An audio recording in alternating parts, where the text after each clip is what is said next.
Welcome to SoapBox Radio. This is episode number 3. Round 3. Number 3, can you believe it? No. Weeks of content come to these people. It's amazing. How do we do it? I don't know. Well, I think it takes a really heightened sense of awareness. We want to really be in tune with what's going on with folks who watch. I want to try to connect with you guys. So if you haven't already, follow us on Facebook, Instagram, Twitter, and check out sbxradio.com. We'd love to connect with you there. We post some questions for you to respond to because we want to hear from you. Yeah. This show isn't just about Cole and I, even though that's a lot of fun. It's about hearing from you and having a conversation that kind of leads us all forward together. So that's right. Yeah. How's it going, man? Good. Episode 3. How have you been? What you been up to? I'll tell you what, one thing that has been very fun in the last couple of weeks, I've got a friend who is doing trivia over video chat on the weekends. Yes, I love trivia. Trivia is such a fun thing for me. Yeah. Collecting random, useless information has always been a gift of mine. Not remembering important things is also another gift of mine, but holding on to the ridiculous stuff always seems to be my wheelhouse. But that's been a blast. I miss doing trivia on nights during the week, when they've got it around town at restaurants and bars and stuff. Yeah. That's always been a big joy of mine. So to do that digitally has been a blast. Yeah, I've never tried that, but I think I would really like it. Trivia or video trivia? I think just trivia in general. Really? Yeah, never done a trivia night? I've never done it. And I think I've told you, but for you guys who are watching, this is news, but you could probably guess. But when I was a kid, I used to read the encyclopedia, front to back. That was one of my favorite things to do, was literally to read the encyclopedia and dictionaries too. It was my favorite thing to do. Was there literally just nothing else to do in the house, or that basically, yeah, that was just a fun activity you like to do? And I loved it. I kind of missed the days of a physical, encyclopedia to just read through. Is anyone with me on this? Please let me know in the comments below. I can get behind it. I think I used to do the same thing with maps. Loved looking at maps. Whatever map of any country of the world and just checking it out. And you just sit there for hours and kind of daydream and think about all the different places you'd go or things you'd encounter in an encyclopedia. Yeah. That's pretty cool. Yeah, it's a lot of fun. And so I've always thought trivia would be fun to try out. Trivia is great. Trivia, 100% recommend it. Keeps you sharp. Yes. Just introduces you to new random knowledge. Yes. Frustrating though when you're like, I know this answer. I have to know this answer. And then you blow it. Well, and the benefit to that is you can assemble a super group of friends who know things. Oh yeah, you got your sports guy, your politics person, pop culture, and then you have an older person who can do from days yonder. I don't know. From ye olden times. Yeah. It's a good team right there. That's a lot of fun. What are you do up to? I mentioned the last few weeks I've been doing Animal Crossing, a lot of things like that. Well, one thing that has come up that is taking up a lot of my time is video editing for this podcast. Yeah. It's one thing to talk about these sorts of things, but it's a whole nother thing to really get into the nitty gritty.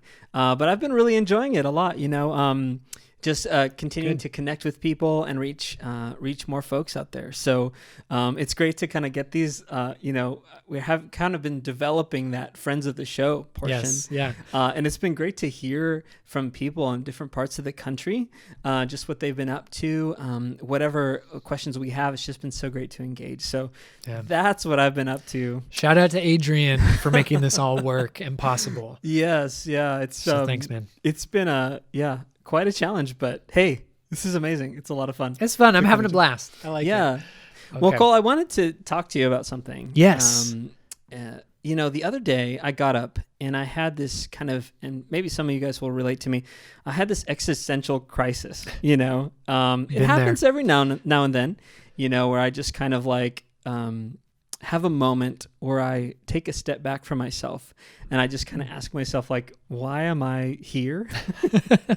Why am I alive? Okay, you're not just why am I in this bed? No, not why am I physically? Not am I physically? Why am I here in existence? Yeah. And even on a deeper level, I mean, we'll talk about this in the future, I'm sure, but there have been so many times in my life when I was on the cusp of like passing away, like, you know what I mean? Like drowning or all of these things. Oh, yeah.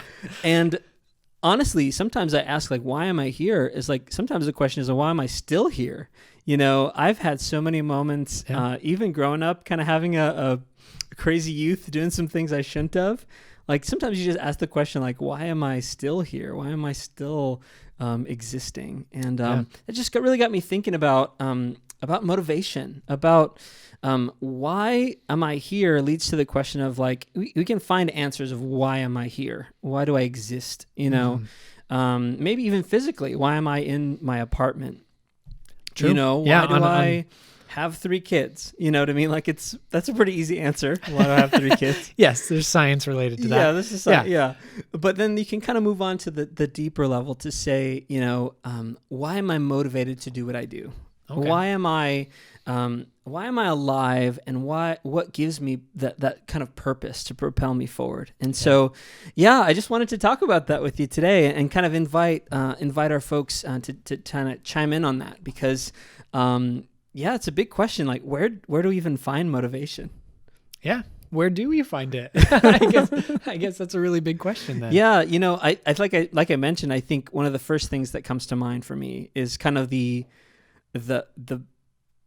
easy answers of like, you know, where do I find motivation? Well, my wonderful wife, Alex, and my 3 kids, you know, they depend on me. You know, they require a lot from me, and that actually motivates me to do things for them and kind of be a part of their life.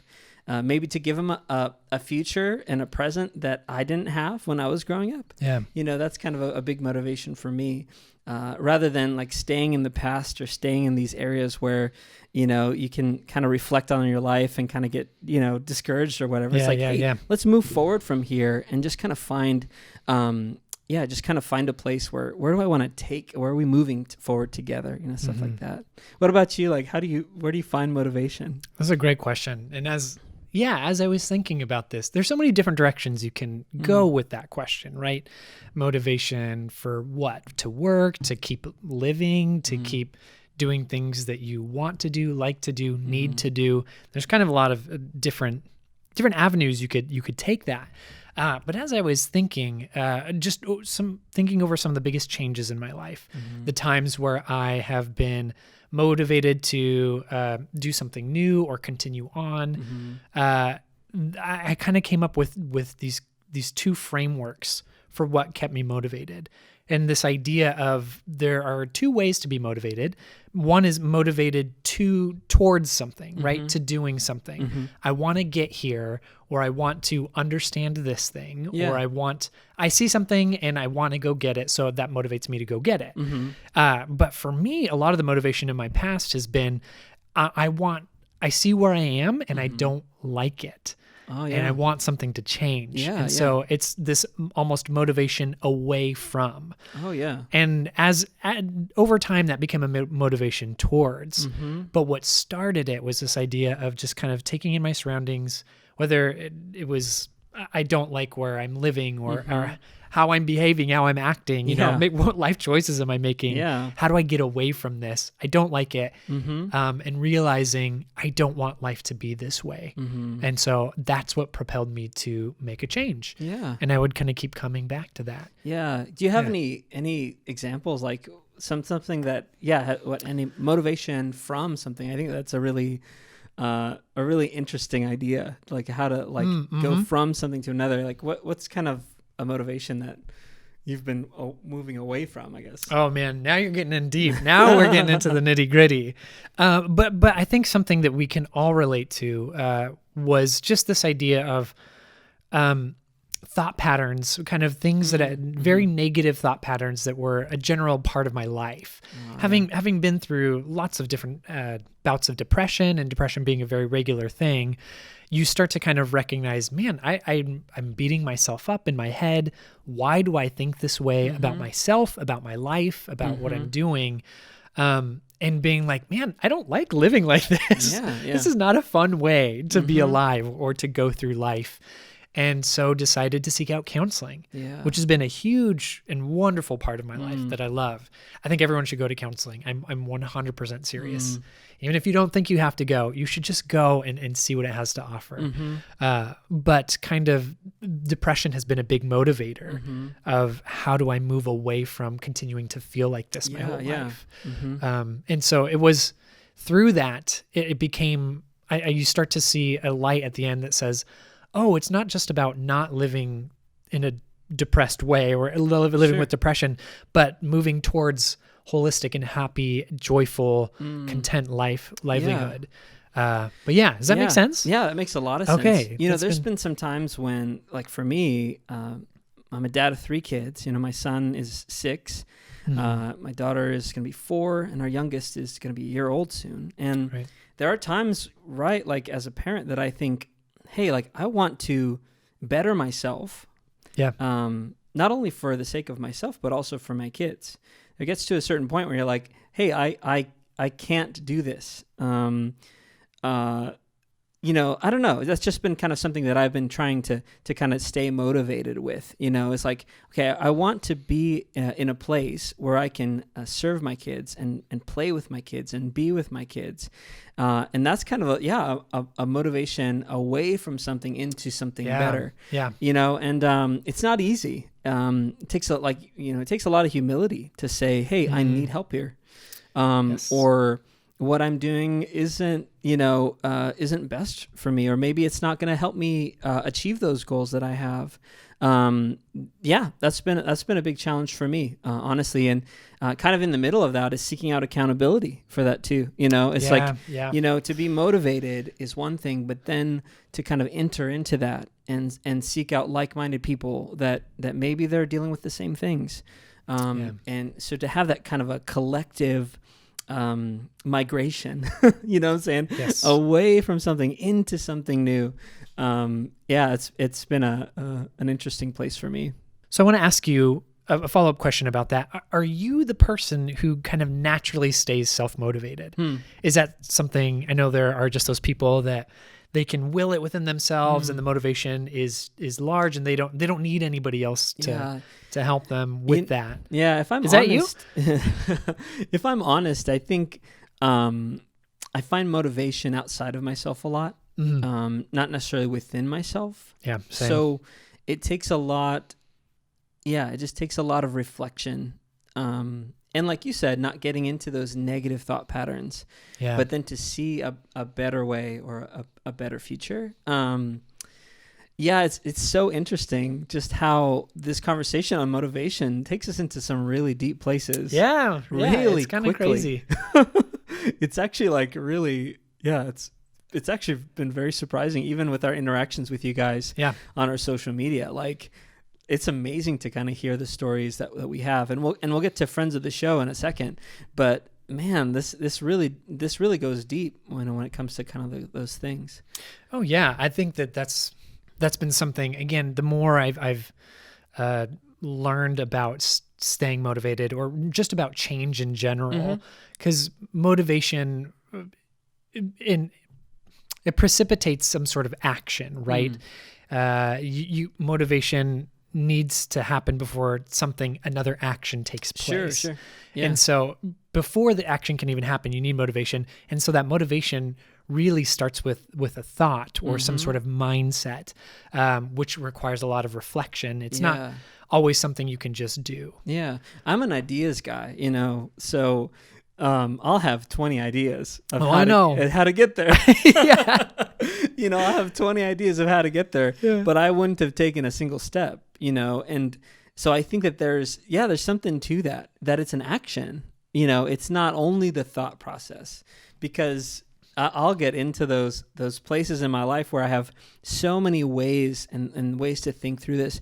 And honestly, I can actually see even my kids starting to adopt that from me. My kids will critique things. We were watching Shark Tank, for all you Shark Tank fans out there. We were watching Shark Tank the other week, and my son started like heckling the people that were pitching their idea. He said, he's like, that's a terrible idea. And he was giving like 4 different ways of how it could be better. Wow. And I thought to myself, like, I was really excited. I was really proud of my son. He's 4 years old. For heckling the people but then I thought TV. to myself, I thought to myself, like, okay, well, how do we move that into action? So I've been trying to encourage him, like, hey, if you have an idea, let's draw it out. Let's think it out. Let's think through it, but then also like do something with it, not just kind of stay stuck in kind of a thought pattern of just like critical analysis or something like that. But motivation, like you said, like motivation that it brings us to action, that actually brings us to even further action. That's really cool. And I love that. Yeah, I think there's kind of a momentum piece to that too. The more action you take, the more your motivation builds. Potentially.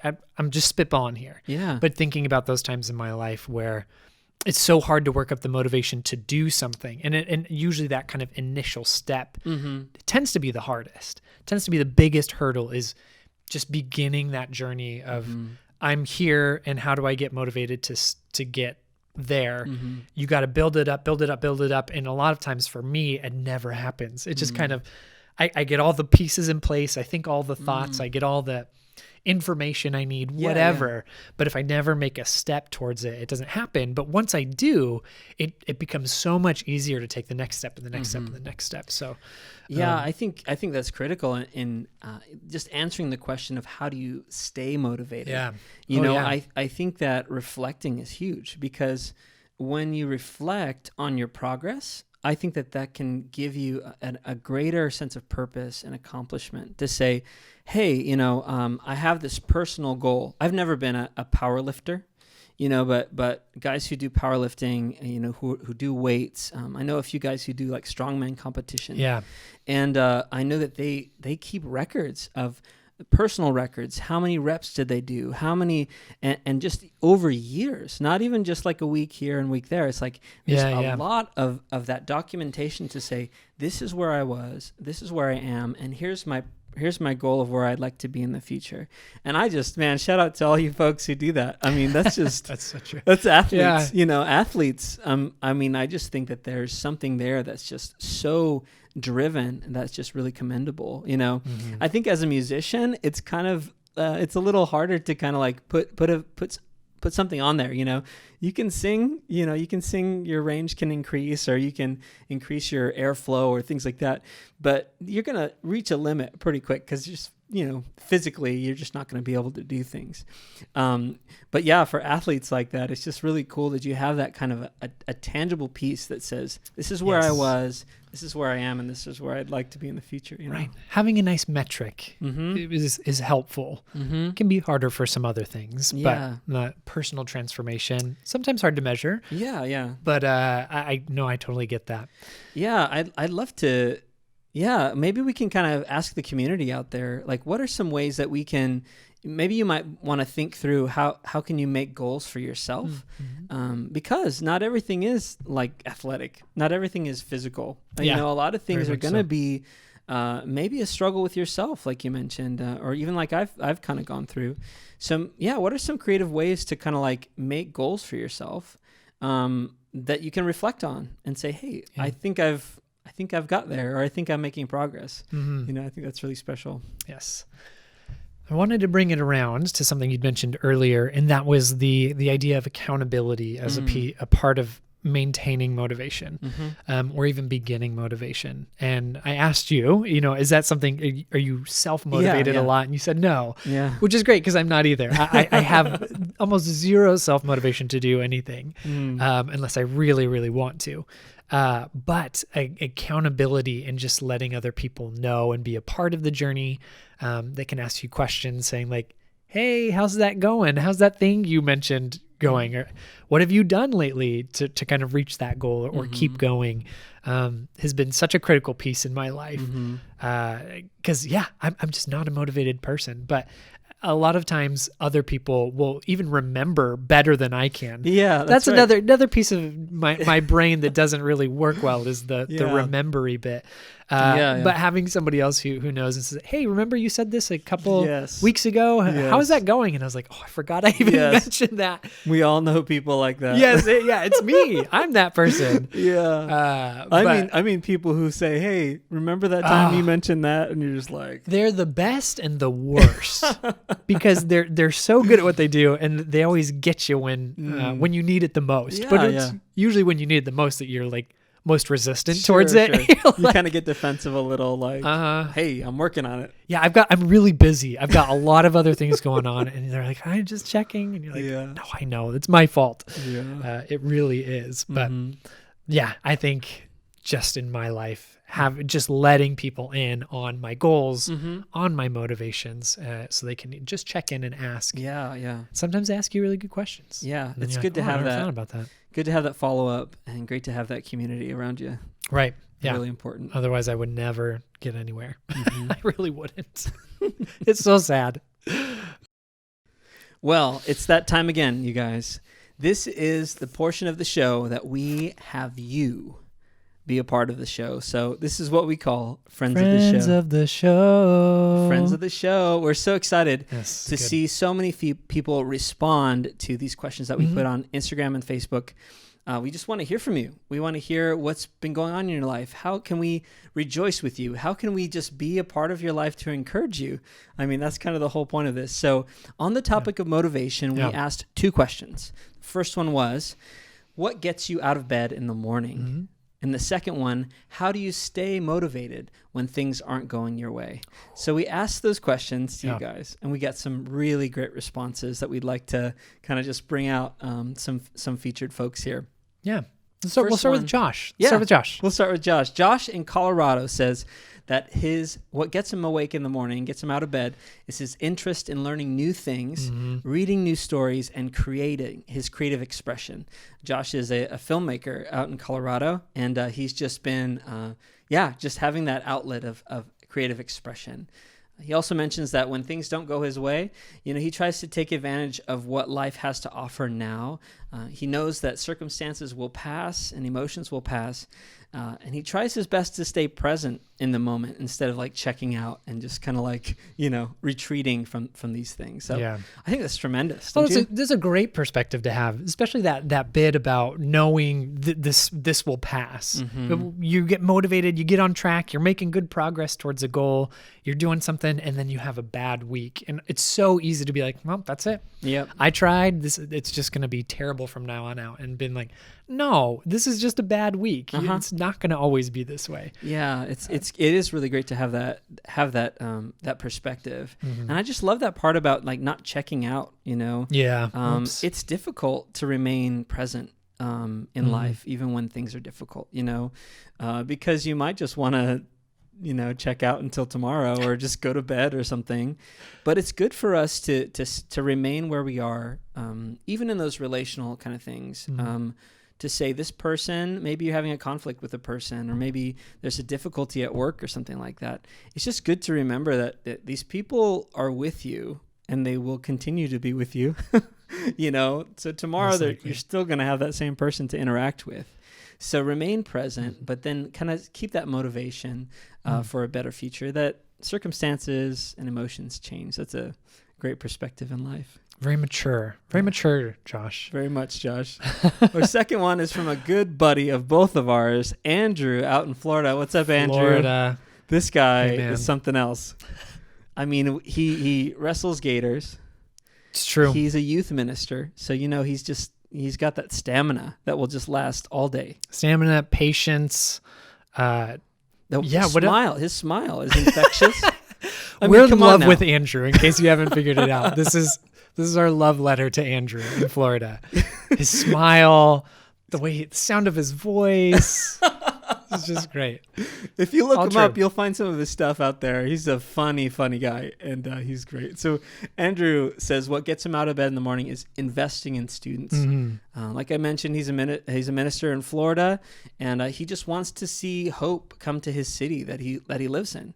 Right? That's a amazing motivation to get up in the morning, to bring hope to people. We've got some really cool friends. I know, I really feel it's so great to have people to look up to in this way. But yeah, I like that there's a desire to see something good happen, and not just for himself, but plugging into something bigger than him, plugging into something that's just outside of himself. Yeah, is a great motivator. At least for me too, because sometimes I'm like, I don't care about myself that much. Again, counseling, remember, I had to go plenty. But just that, desire to help somebody else, something else, bring a greater change than just for yourself. And investing in youth too, like that. I mean, what a place to just like sow seeds and just bring hope and to other people and help them kind of like, get fired up about life and stuff. I mean, that's a great place to be.